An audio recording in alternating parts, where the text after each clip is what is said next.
దక్షిణ ఒడిశా, ఉత్తరాంధ్ర ప్రాంతాల్లో ఉపరితల ఆవర్తనం కొనసాగుతోంది. తెలుగు రాష్ట్రాల్లో భిన్నమైన వాతావరణ పరిస్థితులు నెలకొన్నాయి.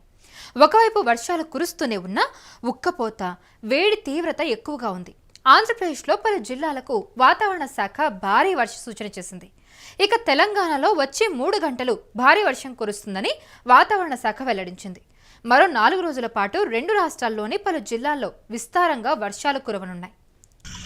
ఉపరితల ఆవర్తన ప్రభావంతో రాష్ట్రంలోని పలు జిల్లాల్లో ఈ నెల 14 వరకు భారీ వర్షాలు కురిసే అవకాశం ఉందని హైదరాబాద్ వాతావరణ కేంద్రం తెలిపింది. ఏపీలో ఉత్తర కోస్తా ప్రాంతంలో భారీ వర్షాలు కురుస్తాయని పేర్కొంది. విశాఖ, అల్లూరి, అనకాపల్లి, కాకినాడలో భారీ వర్షాలు కురుస్తాయని, వర్షాల తీవ్రత పెరిగే అవకాశం ఉందని వాతావరణ శాఖ వెల్లడించింది. ఇప్పటికే కొన్ని జిల్లాల్లో వర్షాలు కురుస్తూ ఉన్నాయి. మరోవైపు తెలంగాణలోని పలు జిల్లాలకు వాతావరణ శాఖ వర్ష సూచన చేసింది. రాగల 2-3 గంటల్లో సంగారెడ్డి, కామారెడ్డి జిల్లాల్లో అక్కడక్కడ భారీ వర్షం కురిసే అవకాశం ఉందని వాతావరణ శాఖ తెలిపింది. ఆదిలాబాద్, జగిత్యాల, మెదక్, నాగర్ కర్నూల్, నారాయణపేట, నిర్మల్, నిజామాబాద్, రాజన్న సిరిసిల్ల, వికారాబాద్ జిల్లాలో అక్కడక్కడ మోస్తరు వర్షం కురిసే అవకాశం ఉందని అప్రమత్తం చేసింది. బుధవారం హైదరాబాద్ నగరంలో పలు చోట్ల వర్షం కురిసింది. ఉదయం నుంచి ఉన్న ఉష్ణోగ్రతకు ఈ వర్షం కాస్త ఉపశమనం కలిగించినట్టయింది. అయితే ప్రధానంగా తిరుమలగిరి, అల్వాల్, ప్యాట్నీ, తార్నాక, ఎల్బీనగర్, పాతబస్తీ, పంచాగుట్ట, అమీర్పేట్, కుకట్పల్లి, సికింద్రాబాద్, బోయినపల్లి వంటి ప్రాంతాల్లో వర్షం పడింది. ఎడతెరిపి లేకుండా కురిసిన వర్షం కారణంగా పలు రహదారులపై నీరు నిలిచిపోయింది. దీంతో వాహనదారులు తీవ్ర ఇబ్బందులు పడ్డారు. అనేక ప్రాంతాల్లో డ్రైనేజీలు కూడా పొంగి పొర్లిపోయాయి. ఏపీలో అల్లూరి, ఏలూరు, ఎన్టీఆర్, అలాగే గుంటూరు, బాపట్ల, పల్నాడు జిల్లాలో పలు చోట్ల పిడుగులతో మోస్తరు నుంచి భారీ వర్షం కురిసే అవకాశం ఉందని వాతావరణ శాఖ వెల్లడించింది.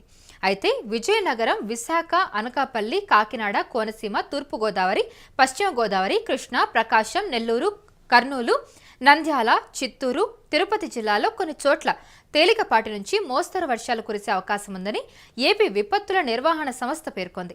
అలాగే హైదరాబాద్లో 4 రోజుల పాటు తేలికపాటి నుంచి మోస్తరు వర్షాలు కురిసే అవకాశం ఉందని వెల్లడించింది. అయితే రాష్ట్రంలోని పలు చోట్ల బుధవారం పడిన పిడుగుపాట్లకు 8 మంది మృతి చెందారు. ఇందులో 4 రైతులు, 3 వ్యవసాయ కూలీలు, మరో వ్యక్తి ఉన్నారు. కాగా మరో 5 గాయపడ్డారు. ఈ ఘటనలు నిర్మల్, జోగులాంబ, గద్వాల్, ఖమ్మం, భద్రాద్రి జిల్లాలో చోటు చేసుకున్నాయి.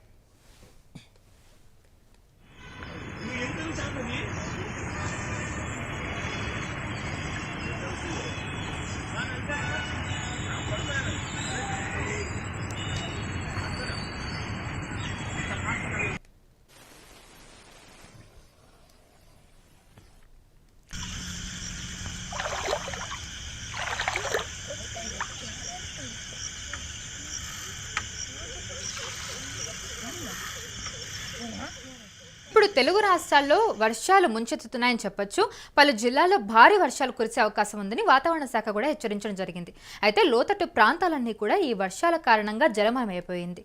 కర్నూలు జిల్లా మంత్రాలయం దగ్గర వాగులో ఒక బస్సు కూడా చిక్కున్న ఘటన జరిగింది. అయితే మరో 3 రోజుల పాటు ఏపీలో ఇలానే వానలు కొనసాగుతూ ఉన్నాయని కూడా ప్రజలు అప్రమత్తంగా ఉండాలని అధికారులు అయితే సూచన చేస్తూ ఉన్నారు. అయితే తెలంగాణకు కూడా భారీ వర్ష సూచన చేశారు హైదరాబాద్ వాతావరణ కేంద్ర శాఖ అధికారులు. ఉరుములు, మెరుపులతో కూడిన వర్షాలు కురిసే ఛాన్స్ ఉందని కూడా చెప్తున్నారు. పలు జిల్లాలకు యెల్లో అలర్ట్ కూడా జారీ చేశారు. అయితే అధికారులు ఈ 2-3 రోజుల్లో భారీ నుండి అతి భారీ వర్షాలు పడే అవకాశం ఉన్నందున ప్రజలు జాగ్రత్తగా ఉండాలని చెప్పి, అవసరమైతే తప్ప బయటికి వెళ్ళవద్దని చెప్పి ఆ వాతావరణ శాఖ అధికారులు హెచ్చరించడం జరిగింది.